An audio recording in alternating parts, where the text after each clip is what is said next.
Bismillahirrahmanirrahim. Assalamu alaikum, dear students. Welcome again to my channel.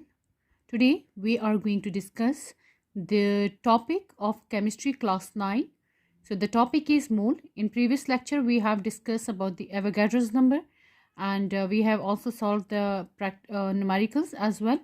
So today we are going to discuss the mole. So let's define the term mole. So it is defined as the amount of substance which contain Avogadro's number, right? So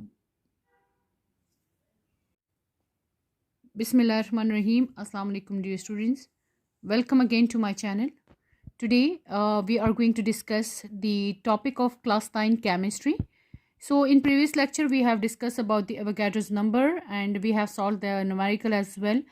So today we are going to study the mole, which is very much important topic. So as you know that in our daily life, like हमारी routine में हमारे पास क्या होता है कि हम कोई भी चीज़ लेते हैं, मार्केट से परचेज़ करते हैं, तो हम इस तरह कहते हैं कि हमें 2 किलो चीनी दे दें, ठीक है, या हम 1 लीटर दूध ले लेते हैं, ठीक है। इसी तरह एग्स अगर हम लें तो हम कहते हैं डोज़न में हमें दें, यानी दर्जन में हम कहते हैं अंडे। कभी हमने ऐसा नहीं कहा कि हमें 1 किलो अंडे दे दें, ठीक है। तो हर एक चीज़ के लिए स्पेसिफिक हमारे पास एक यूनिट मौजूद है, ठीक है। तो इसी तरह हमारे पास जैसे होता है पेयर ऑफ शूज़, जैसे यहाँ पे मैंने मेंशन किया पेयर ऑफ शूज़, आप कभी नहीं कहते कि एक शू, हमारे पास पेयर ऑफ शू होता है, ठीक है। सो इसी तरह हमारे पास एग्स एंड बनाना जो है ये हमारे पास डोज़न में होते हैं। कभी आपने केजी में नहीं कहा कि हमें इतने किलो बनाना दे दें या एग्स दे दें, ठीक है। इसी तरह हमारे पास जो शुगर है वो भी हमारे पास वो केजी में होता है। मिल्क जो है वो हम उसको मेजर करते हैं लीटर में, तो लिक्विड जो है वो लीटर में मेजर होता है। सॉलिड जो है वो ऑलमोस्ट हमारे पास केजी में है। इसी तरह हमारे पास अगर 12 नंबर्स हैं, जैसे फॉर एग्जांपल एग जो हैं, एक डोज़न में 12 अंडे आते हैं, ठीक है। इसी तरह बनाना भी 12 होंगे। तो हमारे पास स्पेसिफिक जो है यूनिट्स हैं जिसकी मदद से हम अपनी डेली लाइफ में परचेज करते हैं चीज़ें, ठीक है। सो ये हम सिंपली कह सकते हैं कि जो मोल है ये आपके पास यूनिट ऑफ काउंटिंग है। आपके पास किसी भी पार्टिकल्स को, या आप कह सकते हैं अमाउंट ऑफ सब्सटेंस जो है हम उसको काउंट कर रहे हैं, ठीक है। तो किसी भी अमाउंट ऑफ सब्सटेंस को जब हम काउंट करते हैं या अमाउंट ऑफ सब्सटेंस को हम एक यूनिट में मेजर करते हैं तो उसको हम कहते हैं वो क्या है, मोल, ठीक है। सो डिफाइन हम इसको कैसे करेंगे कि द अमाउंट या मास ऑफ सब्सटेंस, ये किसी भी चीज़ का सब्सटेंस का मास जो है ये उसकी जो अमाउंट है जिसमें हमारे पास क्या है, एवोगैड्रो नंबर हो। As I have told in a previous video कि एवोगैड्रो नंबर हमारे पास क्या है, नंबर ऑफ पार्टिकल्स है, ठीक है। आपके पास एक मैटर है, उसके अंदर वो पार्टिकल से मिलके बना है, तो आपको नहीं पता कि उसके अंदर कितने बेतहाशा पार्टिकल्स हैं, करोड़ों अरबों उसके अंदर पार्टिकल्स हैं। तो एवोगैड्रो ने एक नंबर डिफाइन कर लिया जिसकी मदद से हमें आसान हो गया कि हम उसको एक मोल के अंदर हम डिफाइन कर सकते हैं कि कितने पार्टिकल्स हैं, जो कि वैल्यू कांस्टेंट है, जो कि वैल्यू है 6.023 इंटू 10⁻23। अंडरस्टैंड। सो अब हमारे पास मोल क्या है कि आपके पास कोई भी अमाउंट ऑफ सब्सटेंस, कोई भी एक चीज़, ठीक है, और उसके अंदर जो है एवोगैड्रो नंबर मौजूद हो, ठीक है। सो इसको हम रिप्रेजेंट करते हैं MOL से, ठीक है। अब मोल बेसिकली क्या करता है कि ये आपका लिंक बनाता है मास ऑफ सब्सटेंस के साथ एंड नंबर ऑफ पार्टिकल्स के साथ। कोई भी चीज़ आपको एक दिया है, फॉर एग्जांपल आपके पास है 12 kg जो है आपके पास कोई शुगर है, ठीक है। अब उसके अंदर कितने पार्टिकल्स हैं, मास तो आपने ले लिया इन ग्राम, अब उसके अंदर कितने पार्टिकल्स हैं, इन दोनों का रिलेशन हम मोल के अंदर स्टडी करते हैं। सो अब ये जो मास ऑफ सब्सटेंस है, ये मास जो है ये एटॉमिक मास हो सकता है, किसी भी एलिमेंट का अगर हम मास कहते हैं, जैसे कार्बन का कहें, नाइट्रोजन है, हमारे पास पीरियोडिक टेबल में सो मेनी एलिमेंट्स, ठीक है, बहुत सारे एलिमेंट्स हैं। तो उनका जब हम एक सिंगल एलिमेंट का जब हम बात करते हैं तो हम कहते हैं उसका एटॉमिक मास, एक एटॉमिक मास है, ठीक है, उसका एटम है, ठीक है, एटम का जो मास है, एलिमेंट जो कि एटम से बना है, तो हम उसको कहते हैं ये क्या है, एटॉमिक मास इसका हो गया। इसी तरह आपके पास मॉलिक्यूलर मास जो होता है, किसी भी मॉलिक्यूल का मास आप जब फाइंड आउट करते हैं, ठीक है, तो उसको हम कहते हैं molecular mass. For example water है तो उसका अपना मॉलिक्यूलर मास है, कार्बन डाइऑक्साइड है उसका अपना मॉलिक्यूलर मास है, ठीक है। इसी तरह हमारे पास मीथेन गैस है, उसका अगर हम मॉलिक्यूलर मास फाइंड आउट करते हैं वो अलग हो गया, क्योंकि मॉलिक्यूल है ना, उसका मास अब जब हम फाइंड आउट करते हैं तो उसको हम टर्म कर देते हैं ये नाम देते हैं मॉलिक्यूलर मास का। इसी तरह फार्मूला मास किसी भी आयनिक कंपाउंड को या आयनिक कंपाउंड का जो मास हम फाइंड आउट करते हैं उसके मास को हम कहते हैं formula mass. For example sodium chloride है, ठीक है, तो हमारे पास आयनिक कंपाउंड है।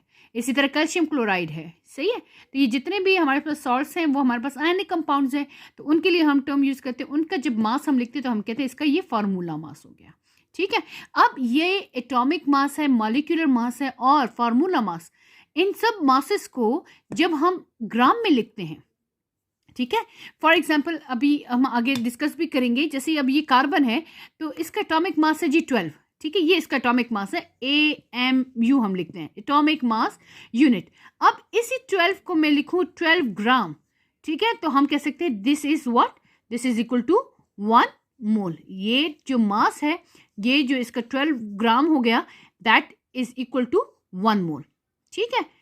सो जब आपके पास एटॉमिक मास है, मॉलिक्यूलर मास है और फार्मूला मास, जब हम इसको एक्सप्रेस करते हैं ग्राम के अंदर, ठीक है, सिंपल जब उस मास के साथ ग्राम लिख लेते हैं तो ये आपके पास क्या कहलाता है जी, हमारे पास कहलाता है ये मोल, ठीक है, इसको हम मोल कहते हैं। एग्जाम्पल क्या है हमारे पास, फॉर एग्जाम्पल आप देखिए एटॉमिक मास ऑफ कार्बन क्या है जी 12 है, इसको हम ग्राम, जब इसके साथ ग्राम लिख लेते हैं, ठीक है, जब इसको ग्राम में मेजर कर लेते हैं तो हम इसको टर्म करते हैं, नाम देते हैं जी ये this is equal to 1 mole of carbon. इसी तरह मॉलिक्यूलर मास है इस मॉलिक्यूल ऑफ वाटर का, वो क्या है जी 18 है, तो जब इस 18 के साथ हम ग्राम लिख लेते हैं, ठीक है, जब हम मास की बात करते हैं ना, जब हम कहते हैं मास, तो ये ग्राम उसका यूनिट आ गया, ठीक है, and then this is equal to 1 mole of water molecule. इसी तरह फार्मूला मास है हमारे पास NaCl का, क्या है उसका फार्मूला मास 58.5, ठीक है, AMU, ये एटॉमिक मास यहाँ हम सिंपल लिख सकते हैं AMU। इसी तरह ये भी AMU, ये भी AMU हो गया, ठीक है। अब इसको हम जब ग्राम में मेजर करते हैं, ये सिंपल कहते हैं, जब इसके साथ ग्राम लगा लेते हैं तो ये हमारे पास, इसका मतलब है ये इक्वल है कितना, 1 मोल ऑफ सोडियम क्लोराइड, ठीक है। अब हमारे पास यहाँ पे ये जो आप लोगों ने मॉलिक्यूलर मास वगैरह है, तो ये फाइंड आउट जो है लास्ट वीडियो में मैंने ऑलरेडी बता दिया है, लेकिन आगे जाके हम इसको दोबारा भी बताएंगे कि कैसे हम इसको फाइंड आउट कर सकते हैं। जैसे वाटर का मॉलिक्यूलर मास आपने कैसे फाइंड आउट करना है, ये सोडियम क्लोराइड का, ठीक है। So let's discuss the formula. अब इसका फार्मूला क्या है, मोल का फार्मूला है कि नंबर ऑफ मोल, ठीक है, इसको हम रिप्रेजेंट करते हैं स्मॉल n के साथ, ठीक है, number of mole equal to mass in mass of substance. जाहिर है आप किसी चीज़ का मास फाइंड आउट करें, किसी सब्सटेंस का फाइंड आउट कर रहे हैं, तो इसलिए हम यहाँ लिखते हैं mass of substance in gram, ठीक है, divided by molar mass of that substance, ठीक है, जिसका जो आपने ग्राम में ले लिया उसी का मोलर मास आपने लेना है, ठीक है। अब मोलर मास क्या है, मोलर मास जो है इसको हम कहते हैं मॉलिक्यूलर मास। किसी भी सब्सटेंस का मॉलिक्यूलर मास यानी उसमें कितने नंबर ऑफ एलिमेंट्स हैं और उन एलिमेंट्स का जो है मास कितना है वो हम कैलकुलेट करके उसका मोलर मास फाइंड आउट करते हैं। एक मॉलिक्यूल के अंदर कितने एलिमेंट्स मौजूद हैं, ठीक है, और कितनी तादाद में मौजूद है और उनके मासेस क्या क्या हैं, ठीक है, तो उन सबको हम कैलकुलेट करके हम मोलर मास फाइंड आउट करते हैं। और इसके दूसरे वर्ड्स में हम इसको कहते हैं ये मॉलिक्यूलर मास है, ठीक है, यानी मास of substance divided by amount of substance. और इसका यूनिट आपके पास क्या है, ग्राम पर मोल। मोलर मास का यूनिट क्या है, ग्राम पर मोल। किसी भी चीज़ का जो मास है आप उसको ग्राम में लेते हैं और अमाउंट ऑफ सब्सटेंस को हम मेजर करते हैं मोल के अंदर, तो ये this is equal to molar mass, ठीक है। अब जी हम हमारे पास यहाँ पे देखिए mass of 1 mole of that substance, molar mass जो है उसको हम इन अदर वर्ड्स में हम कह सकते हैं mass of 1 mole of that substance, ठीक है, यानी आपके पास वो जो सब्सटेंस है उसका मास कितना है, ठीक है, मास ऑफ, और वो सब्सटेंस आपने 1 मोल में ले लिया, आपने एक सब्सटेंस लिया और कितने में लिया जी, वो आपके पास है 1 मोल में। अब 1 मोल जो सब्सटेंस है उसका मास कितना है, तो that is known as molar mass, ठीक है। आपने फॉर एग्जांपल शुगर ली, 1 मोल शुगर है, ठीक है, और अब उस 1 मोल शुगर में उसका जो मास कितना है, वजन कितना है उसका, तो हम उसे कहते हैं ये क्या है, मोलर मास, ठीक है। नाउ अब हम बताते हैं जी मोलर मास हम फाइंड आउट कैसे करते हैं। अब फॉर एग्जांपल हमारे पास सिंगल एक एलिमेंट है, ठीक है, अब आपके पास कार्बन है, तो कार्बन का जो है एटॉमिक मास कितना है जी? 12। ठीक है, तो ये आपके पास आ गया 12 ग्राम पर मोल। सही है, ये 12 जो है ये इस कार्बन का एटॉमिक मास है। ठीक है, और यानी 12 ग्राम है, मीन इस कार्बन का जो मास है पर मोल, मतलब एक मोल में इसके इतने ग्राम मास है। ठीक है, इसी तरह ऑक्सीजन है, उसका 16 है। 16 जो है ऑक्सीजन का एटॉमिक मास है। ठीक है, और इसका मास ऑफ ऑक्सीजन जो है इन ग्राम डिवाइडेड बाय मोल, मतलब एक मोल के अंदर ऑक्सीजन का इतना मास मौजूद है। This is known as molar mass. ठीक है, उसके बाद नेक्स्ट हमारे पास है जी क्लोरीन, 35.5 ग्राम पर मोल। अब हाइड्रोजन है, ये फॉर एग्जांपल, अब ये वो मोनो एटॉमिक एलिमेंट्स थे, अब डायटॉमिक मीन दो हाइड्रोजन, इसमें दो एलिमेंट ऐड है। तो अब एक जो है, एक हाइड्रोजन का एटॉमिक मास क्या है? 1.008। ठीक है, अब चूंकि यहाँ कितने एलिमेंट हैं? 2 लिखा है ना, तो इसको हम मल्टीप्लाई करेंगे 2 से। ठीक है, और इसका जो आपके पास एटॉमिक मास आ जाता है, सॉरी मोलर मास आता है, वो आ जाता है 2 ग्राम पर मोल। ठीक है, इसी तरह अगर यहाँ पे 3 लिखा होगा तो उसको मल्टीप्लाई करेंगे 3 के साथ, 4 लिखा है तो 4 के साथ। ठीक हो गया, तो ये इसका मोलर मास आ जाएगा, यानी इस हाइड्रोजन का जो मास है, ठीक है, वो पर मोल कितना है, तो ये हम कहते हैं मोलर मास। इसी तरह ऑक्सीजन का देखें, सिंगल ऑक्सीजन एटम का एटॉमिक मास है 16, और यहाँ पे कितने एलिमेंट है? 2 एलिमेंट ऑक्सीजन है, यानी 2 एटम ऑफ ऑक्सीजन इन्वॉल्व है। ठीक है, 2 एटम ऑफ ऑक्सीजन का है, इसको हमने इससे मल्टीप्लाई कर दिया और आपके पास 32 आ गया। तो 32 ग्राम पर मोल इसका मोलर मास है। ठीक है, इसी तरह अब मॉलिक्यूल की बात आती है। नेक्स्ट क्या है? डिफरेंट एटम, यानी वो डायटॉमिक थे, ये पॉलीटॉमिक हो गए। सही है, अब यहाँ पे ये जो मॉलिक्यूल है वाटर का, अब इसका हम मोलर मास कैसे फाइंड आउट करेंगे? मीन हर एक एलिमेंट का एटॉमिक मास लेंगे और इसके नंबर ऑफ एटम्स को लेंगे। ठीक है, फॉर एग्जांपल हाइड्रोजन है, तो यहाँ पे ये 2 हमने लगा ली, इसके नंबर ऑफ हाइड्रोजन कितने हैं? 2, यानी इस वाटर मॉलिक्यूल में 2 हाइड्रोजन है, यहाँ हमने 2 लगा लिया। ठीक है, उसके बाद 1 क्या है? इसका एटॉमिक मास है, वैसे 1.008 है ना, तो हम 1 लिख लेते हैं। सही हो गया, अब प्लस ऑक्सीजन, यहाँ कितने एटम है? 1 एटम है ऑक्सीजन का, इसलिए हमने यहाँ पे क्या कर दिया? 1 लिख लिया। ठीक है, और साथ में इसका एटॉमिक मास कितना है ऑक्सीजन का? 16, तो 2 + 16 = 18, तो 18 ग्राम पर मोल, यानी इस मॉलिक्यूल का जो मोलर मास है इतने ग्राम पर मोल, यानी एक मोल में इसका वजन 18 ग्राम है। अंडरस्टैंड? सो होप ये आपको जो हमारे पास जो टॉपिक है मोल का, ये अब आपको समझ आ गया होगा। अब हम इसके न्यूमेरिकल्स को सॉल्व करेंगे। ठीक है, ओके जी, हमारे पास एक न्यूमेरिकल है, ठीक है, मोल से रिलेटेड। सो पहले तो आपको इसका फार्मूला पता होना चाहिए कि फार्मूला क्या है? Number of moles equal to mass of substance in gram divide by molar mass. ठीक है, एग्जाम्पल हमारे पास है 1.3। सो एग्जाम्पल है calculate the number of moles, आपने कैलकुलेट करना है क्या जी? Number of moles in 60 gram of carbon dioxide. आपके पास गिवन क्या है?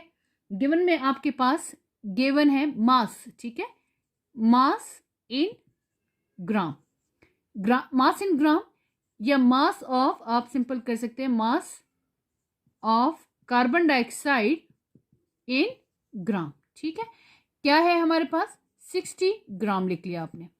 उसके बाद नेक्स्ट हमारे पास क्या है जी? फाइंड आउट क्या करना है आपने? Find out. ठीक है, अब फाइंड आउट करना है जी नंबर ऑफ मोल्स, मोल्स। ठीक है, आपने ये फाइंड आउट करना है। अब जिस सोल्यूशन में क्या है, आपने फार्मूला लिखना है। आपको पता है फार्मूला क्या है हमारे पास? Number of mole, number of moles n equal to mass in gram, ठीक है, डिवाइडेड बाय मोलर मास। ठीक हो गया। अब जी नंबर ऑफ मोल्स आपके पास जी गिवन है, सॉरी इसमें आपके पास ये आपने फाइंड आउट करना है। मास इन ग्राम आपको गिवन है, मास इन ग्राम क्या है जी? 60 ग्राम। अब मोलर मास जो है आपने फाइंड आउट करना है, तो यहाँ पे आपने साइड पे लिख लेना है मोलर मास। आपके पास molar mass, molar mass of carbon dioxide कितना है जी? कार्बन कितने नंबर ऑफ एटम है यहाँ? 1, ठीक है, हमने 1 लिख लिया। कार्बन का एटॉमिक मास क्या है? 12, प्लस ऑक्सीजन कितना है जी? यहाँ 2 हैं, ठीक है, और ऑक्सीजन का एटॉमिक मास क्या है? 16।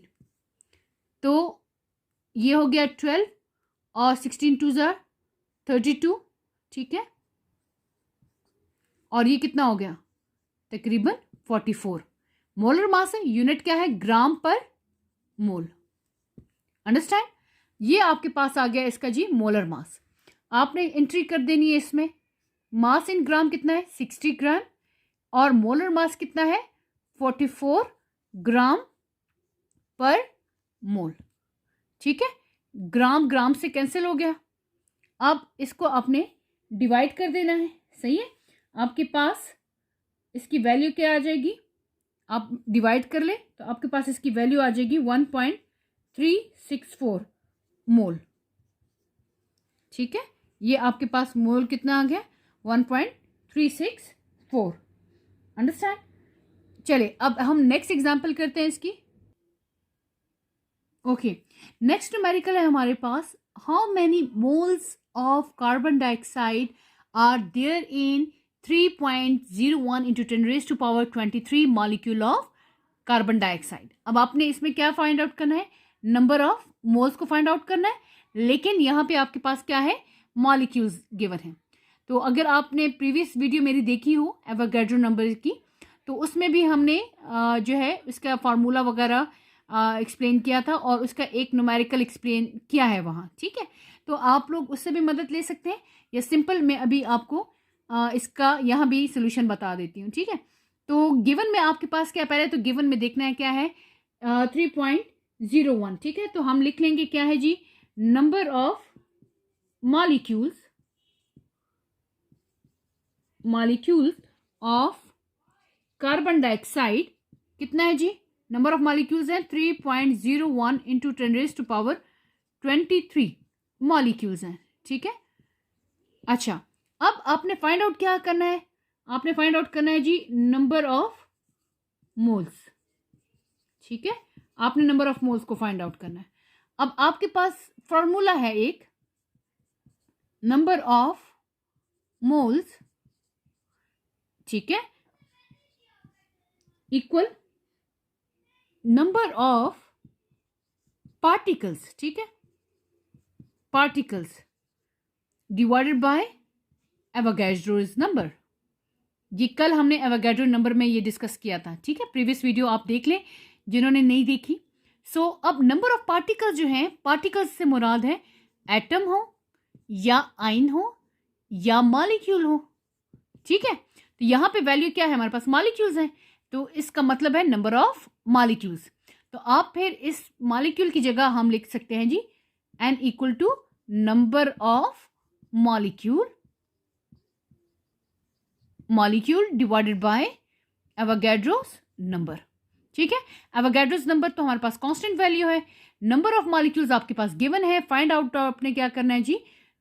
Number of moles. तो सिंपल आपने इसके अंदर वैल्यूज को पुट करना है।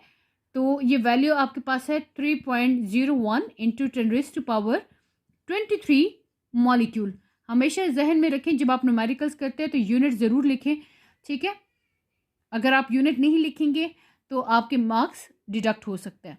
तो एवोगैड्रो नंबर है 6.023 इंटू 10⁻23, सही है। अब इसको हम सिंपल कैलकुलेट जब हम करते हैं तो आपके पास वैल्यू आ जाएगी 0.4997, ठीक है, and this is almost equal to 0.5। अगर हम राउंड ऑफ कर ले तो that is equal to this, इस तरह। एंड में आप आंसर को इस ब्लॉक के अंदर जो है वो फिक्स कर लें, ठीक है। इस तरह आपके पास बुक के अंदर ये एक्सरसाइज में और बहुत सारे जो हैं न्यूमेरिकल्स हैं ऐसे जो आप लोग इजीली फाइंड आउट कर सकते हैं, ठीक है। ओके जी, now moving toward the exercise question, ठीक है। तो हमारे पास एक्सरसाइज में जो शॉर्ट क्वेश्चन है, क्वेश्चन नंबर 10, ये ज़रा बाकी न्यूमेरिकल से थोड़ा सा डिफरेंट है। तो इसलिए मैंने कहा कि आपको यहाँ पे इसको समझा दूँ। बाकी सिंपल जो तरीका मैंने बताया है, तो बाकी जितने न्यूमेरिकल्स हैं वो आप खुद सॉल्व कर सकते हैं, मेथड सबका सेम है। अब इस न्यूमेरिकल में आप देखें कि यहाँ है calculate the mass of this molecule of PCl3। अब आपके पास यहाँ पे गिवन क्या है, मास आपके पास गिवन है, ठीक है, सॉरी नंबर ऑफ मॉलिक्यूल्स, ठीक है। आपने क्या कैलकुलेट करना है, कैलकुलेट द मास, ठीक है। तो पहले हम गिवन लिख लेते हैं कि गिवन में हमारे पास यहाँ पे क्या है, नंबर ऑफ मॉलिक्यूल्स, मॉलिक्यूल्स, ठीक है। किसके मॉलिक्यूल है जी, PCl3, ठीक है, फास्फोरस टेट्राक्लोराइड है, ठीक है, सॉरी ट्राइक्लोराइड, फास्फोरस ट्राइक्लोराइड। तो इसकी वैल्यू है 6.68 इंटू 10⁻23। यहाँ हम लिख लेंगे मॉलिक्यूल, ठीक है। अच्छा जी, अब हमने फाइंड आउट क्या करना है, find out, so find out आपने करना है कैलकुलेट द मास। तो हम फाइंड आउट करेंगे के मास इन ग्राम, ठीक है। तो आपने मास इन ग्राम फाइंड आउट करना है, क्लियर। अब आपके पास सोल्यूशन है, सोल्यूशन क्या है जी, सोल्यूशन में हमारे पास एक फॉर्मूला है, पहले फॉर्मूला लिख लिया करें, ठीक है, उसके बाद हम सोल्यूशन करेंगे आगे। तो फॉर्मूला हमारे पास है इसमें नंबर ऑफ मोल्स, ठीक है, मोल वाला फार्मूला है हमारे पास, number of mole of substance है, number of mole of substance कह सकते हैं, एंड दिस इज एन। तो आपके पास क्या, यहाँ चूंकि मॉलिक्यूल है तो हम यहाँ पे एवोगाड्रो नंबर वाला फार्मूला यूज करेंगे, ठीक है। तो वहां पे है हमारे पास जी नंबर ऑफ पार्टिकल्स, पार्टिकल्स, ठीक है, divided by molar, sorry divided by क्या है जी, एवोगाड्रोस नंबर, ठीक है। अब अगेन आपको पता है पार्टिकल जो है एटम, आयंस एंड मॉलिक्यूल हो सकता है, तो यहाँ पे आपके पास पार्टिकल में क्या है, मॉलिक्यूल है ना, तो यहाँ मॉलिक्यूल को हटा के हम यहाँ पे सॉरी पार्टिकल को हटा के नंबर ऑफ मॉलिक्यूल्स लिख लेंगे, ठीक है, ताकि हमें खुद आसानी हो।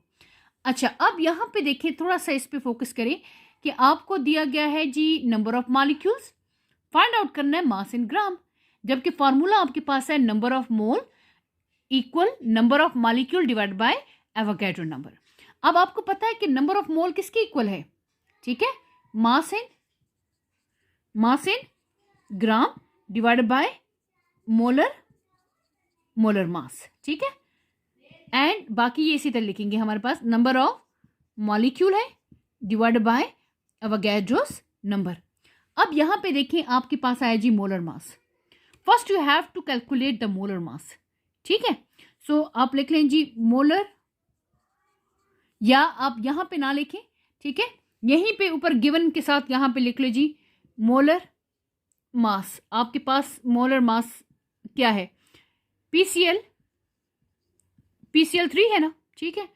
अब यहाँ पे ये जो इसका जब हम कैलकुलेट करते हैं, फास्फोरस कितने नंबर ऑफ एटम है, 1 है, 1 लिख लिया, और इसका एटॉमिक मास क्या है 31, ठीक है, ये हो गया 31, प्लस क्लोरीन के कितने नंबर ऑफ एटम है 3, तो हम यहाँ 3 लिख लेते हैं, और इसका एटॉमिक मास क्या है 35.5, तो ये आपके पास हो जाएगा जी 31 प्लस, और इसको इससे मल्टीप्लाई करें तो आपके पास आ जाएगा 106.5, तो ये वैल्यू आ जाती है आपके पास 137.5 ग्राम पर मोल, ठीक है।